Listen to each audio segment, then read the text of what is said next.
izaziva opravdan strah i zabrinutost naših građana za živote, za njihove živote i živote njihovih obitelji, ali nažalost ovaj problem na ovakav način otvara i jedno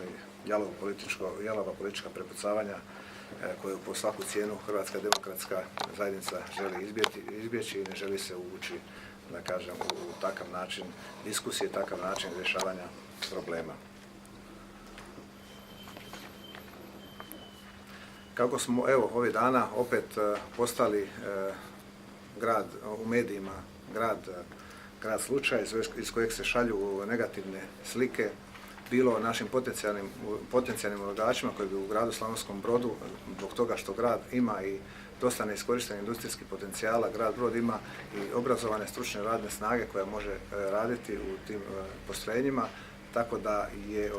sigurno zanimljiv za potencijalne ulagače, ali evo, ove ružne slike koje se šalju iz ovoga grada, odnosno i stanje zraka koje u tom gradu svakako odbija te potencijalne investitore, ali svakako je to bitno i za naše mlade naraštaje, našu djecu koja se školuju u ovom gradu i školuju diljem Lijepe Hrvatske, da se vrate u ovaj grad, da nastave da svojom stručnošću probaju ovaj grad izvući iz ove recesije, iz ove gospodarske krize koja je za većinu Brođana postala neizdrživa.